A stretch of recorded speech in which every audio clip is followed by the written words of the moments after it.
What is up, boys, and welcome back to episode number 2 of the Nottingham Forest Road to Glory, the retro Road to Glory. And after an up and down first episode, we are now in January, and with £2.1 million in the bank, which doesn't sound like a lot, but it's not bad at all. We were looking to make some signings. Firstly, we put in an offer for a man named Nico Barea. I'm sure many of you know him now, but he was only 60 rated back in FIFA 15. For some reason, the scout report didn't come back. We also had Adam Armstrong here, who now is playing for Wolves in the Premier League. Put an offer in for him as well. Only 60 rated, but 17 years old. He can sure grow into a quality striker. And we need a bit of youth in the team at the minute, because we've got some, but I want some players to grow throughout the series. We also put an offer in for James Wilson here, but he's just too expensive. We cannot afford him, but a great player. Used him in the Man United rebuild a few weeks ago as well. I know his quality. And well, our offers didn't go very well because all three of them just got flat out rejected. But in the end, we did have £500,000 accepted for Nico Barea. £4,000 a week for 17-year-old, 60 rated. He's going to be one for the future. Definitely not going to be starting. We also had 730 grand for Armstrong, and now looking back on it, I think I overpaid massively. But it's some great youth. We had some bad news as well, because Lansbury just came to us and decided he wanted to leave. Gave no reason at all, but he's just like, do you know what? I want out of here. But QPR did come in with an offer near enough straight away after they heard the news. And I said, do you know what? Give me £6.5 million and he's all yours. And they came back and said 5.5. I went, do you know what? Go on then, just get him out. So we only had a few days to sign a replacement. We also let Jason Denayer go out on loan to Sheffield Wednesday just until the end of the season. He's 19, but he's been having a terrible year. He hasn't grown at all. So I just need him to get some minutes and hopefully go up a few ratings, because I spent quite a lot of money on him. But this was a great signing we had here. Adnan Januzaj, 40 grand a week is pretty spenny, but what a quality player to bring in. We also let Stephen McLaughlin leave because he's just terrible and he's never going to get used. And so the replacement for Lansbury goes on. I put in offers for so many different players, and we had a few accepted here. Thomas Rosicky, John Joe Shelvey, which I'd absolutely love, and Ryan Mason as well. So 3 really good quality players, but unfortunately they were all just too big for their boots. None of them wanted to come to the Championship, which was just stupid. Rosicky, yes, he's quality, but he's old. The other two are just kind of Championship level. But in the end, we did offer John Joe Shelvey 35 grand instead of 25 grand, and he did accept. He went, do you know what?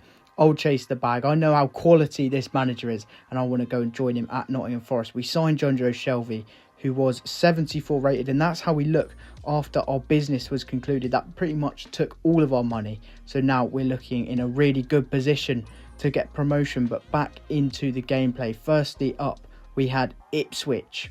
Now the aim here was to find some consistency, because we were just so inconsistent for the first half of the season. We kept winning like 3 in a row and then just losing to such stupid teams. But this game was honestly one of the most boring games of football ever, apart from getting absolutely snapped twice. Look at that, one shot in the first half, and it pretty much continued. 0-0 it finished. What a terrible game of football that was. Moving on to Norwich, who were top of the league going into it. It's a massive game. They've got such a quality team. Nathan Redmond, they've got Cameron Jerome up front, and yeah, they just had so much quality. Gary Hooper as well. And then the corner came in. We were defending so well, and what would happen? Bloody John Joe Shelvey on his second game for the club just decides to put a bullet header in, a Drogba-esque header, but into his own bloody net. So we found ourselves 1-0 down, and not because of any Norwich quality, but because of our own wrongdoing. And to make matters worse for John Joe, he then decided to get injured. And yeah, let me tell you now, it wasn't a good one. We had to sub him off just in his second game, and it turns out he's done his bloody ACL.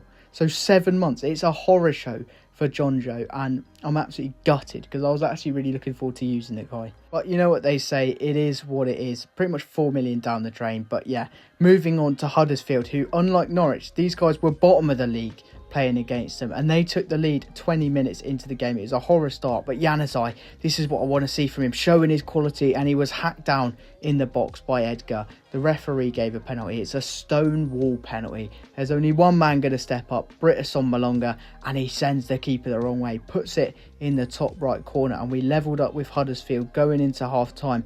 But going into the second half, they came forward again. A decent ball in, but what the hell are we doing? It's another defensive calamity. It happened in the last game against Norwich. It's happened again here. I don't even know who to blame. I mean, what's Darlow doing? But the defending's terrible as well. Can't blame the keeper for that. But we came forward again. This time it was Antonio bending one just wide of the post. They could have had another. This time Darlow actually made a really good save. He's just so inconsistent, Darlow. We had another chance here. Antonio heading off the post. We just came so close. And then literally with possibly in over the injury time, it was Patterson who came on. I've got to be honest, he changed the game. Just running directly. He beats his man. And this time it's Jonathan Hogg. It's another stupid tackle. We had our second penalty of the game. But this time it's with the last kick of the game. Has Assombalonga got the bottle? Of course he has. He sticks it in the other corner. And we've nicked a point away at Huddersfield, away at bottom of the league. Yes, it's bad, but genuinely, I've never seen a game that I thought was so dead and buried where we've gone and scored in literally the last kick of the game. So yeah, do you know what? I'll take it. This one's a bit of a contrast though.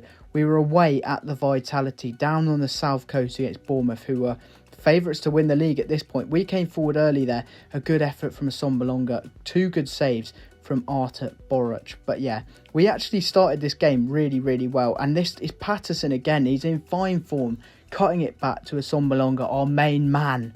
A brace against Huddersfield in the last game.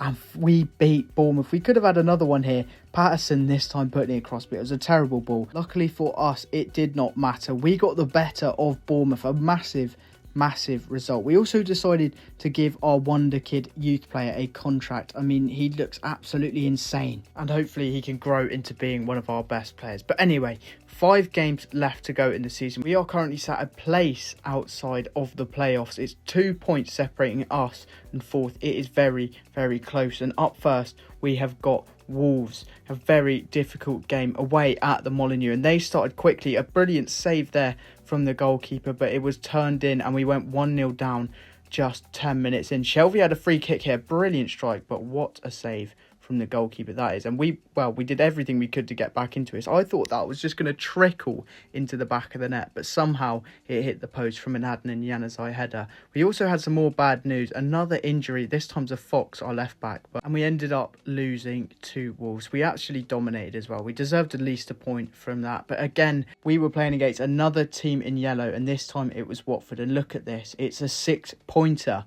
Between 5th and 6th, there's a point between us. And yeah, we simply have to win this. Otherwise, it could be goodbye to the playoffs. They started quickly. I'm not sure how Troy Deeney missed that. I mean, of all the people to put in front of goal, Watford would want him. They did end up scoring, but thankfully for us, he was offside. I look back at this and oh my God, it was so tight. I actually don't think he was offside. But yeah, do you know what? I'm not going to complain. Brilliant work here from Patterson down the left. He's been actually quality. I've started giving him minutes and he's been really good. Pulling it back to Assombalonga with a great finish underneath the goalkeeper. But yeah, this Patterson guy on the left is actually amazing. I thought Antonio was going to be OP. He's not actually been all that. But yeah, just a bit of fresh legs on at the left. He's actually decent. We had another chance here just after half-time. Matty Fryatt should really be finding the corner there as a striker. But then Watford came forward again with just 20 minutes and Carl Darlow makes one of the most unbelievable saves I've ever seen. This is just absolutely ridiculous. He kind of screwed us over last game against Wolves, but that is an unbelievable save.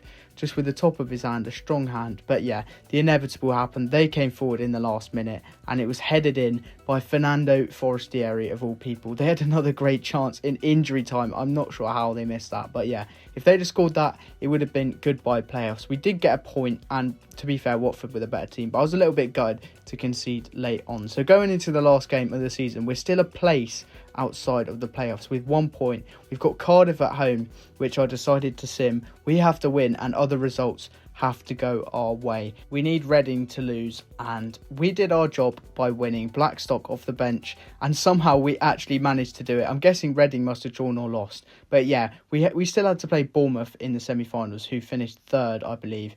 So yeah, it's a really, really tough game. But the first leg we did have at home, and it was our strikers linking up. Matty Fryatt cutting in, brilliant work. Can he score? Just puts it wide again. He's not really been in the best of form recently. They came forward and they did score the opener 24 minutes in. This absolutely killed me. I was gutted. And then Assombalonga came forward. He cut in. It was brilliant. And he hit it straight at Artur Boruc, who somehow moves out the way. So pretty much the instant reply. But I don't know what Artur Boruc's doing there. It's terrible, terrible goalkeeping. He's actually a decent keeper as well. So I don't know what he's doing. But yeah, if you watch the replay, he's just moved out the way of the ball. I don't know what the Polish goalkeeper's doing, but it does not matter. We're back in it. We had another great chance, and this time Boruc makes it up for his earlier error. Assombalonga, though, was causing all kinds of problems running through. Another good save from Artur Boruc. He was clearly keen to make up for that earlier error. They had the ball, though, at the back, and Matty Fryatt won it back, and he pokes it underneath the keeper, and with 3 minutes left, we've nabbed a winner. Bournemouth just chucked too many forward, messing about with it at the back, and Matty Fryatt says, do you know what?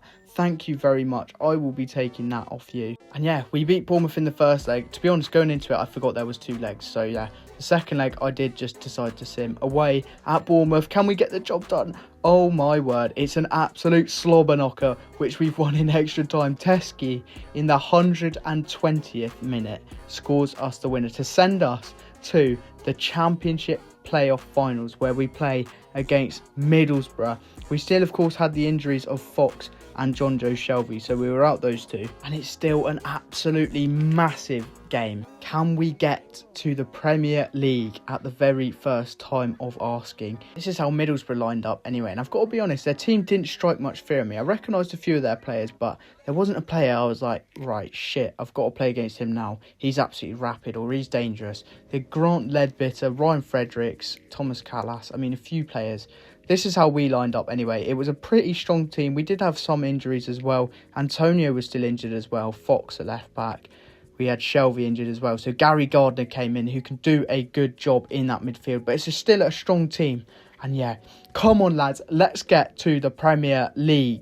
And what a chance this was that we had early doors. A defensive mix-up. Matty Fryatt clips it over the goalkeeper, and he's hit the post. It's a glorious chance. First half, we absolutely dominated them.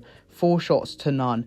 Then they came forward into the penalty area. What an unbelievable block that was from the defender. But then they gave away. I'm not sure how this was a penalty, to be honest. I genuinely don't think it was a foul. But it does not matter. Assombalonga steps up and he buries it above the goalkeeper. It's an absolutely brilliant penalty. And we lead in the playoff finals. Who else would it be but that man, Britt Assombalonga? What a player. What a season he's had. They came forward pretty much straight from kickoff, and it was Callas playing up front. I don't know how he missed that. We put a great ball in the box. The goalkeeper was sold, and then it was an empty net for Britt Assombalonga to make it 2-0. We're going to the Prem, lads. Unbelievable.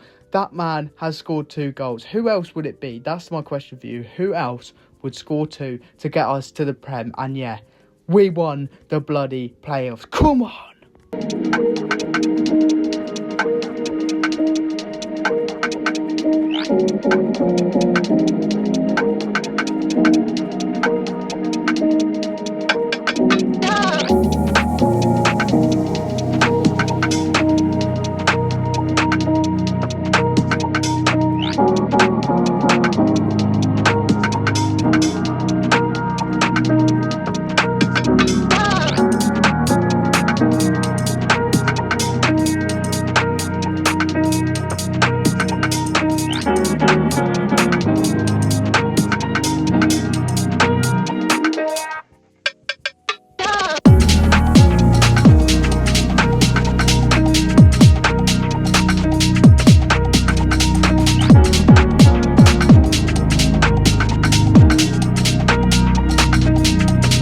Absolutely unbelievable. But anyway, this is how the table looked afterwards. We snuck right in there. It was actually Watford who bottled it, not Reading, which is also nice to know. But yeah, I actually cannot believe, after that terrible start to the season, that we're going up. But yeah, Assombalonga had a brilliant season, 15 goals. Matty Fryatt, most assists as well. How weird is that? Didn't think he was all that, but yeah, he was class. This is how the team finished as well. We looked decent, but is it Premier League quality? Absolutely not. we've got a lot of spaces to improve the team on. John Joe Shelvey will be back though, of course, for the Premier League season. But yeah, we've got a lot of improvements to make next year. Hopefully, we actually get a little bit of money, because I know what this game's like. It often puts you in the Prem and then just says, look, here's £2 million. Now go and stay up, lads. Yeah, nice one. There's a few loans that I'm going to be a bit gutted to lose next year as well. Jamal Lascelles being one of them. He's actually grown more than Denier, because Denier just hasn't grown at all. I don't know what all that's about. But yeah, Januzaj as well. Definitely going to miss him. Gary Gardner as well, a bit of a weird one. Didn't think he was going to be all that going into it, but since Shelvey's got injured, he's really stepped up and he's actually been class. Assombalonga's just been ridiculous. I think he's actually Premier League quality. Fryer, I'm not sure about. I think I'll probably have to replace him. Berea's been growing a little bit. Probably look to loan him out next year. But yeah, the team is looking not bad at all. That is going to be all for the second episode of this Forest career mode. If you're enjoying it, please do leave a like. Please subscribe as well. And yeah, hopefully we'll get plenty more episodes out. We'll see how we do in the Premier League next year. But yeah, thank you guys for watching, and I'll see you next time.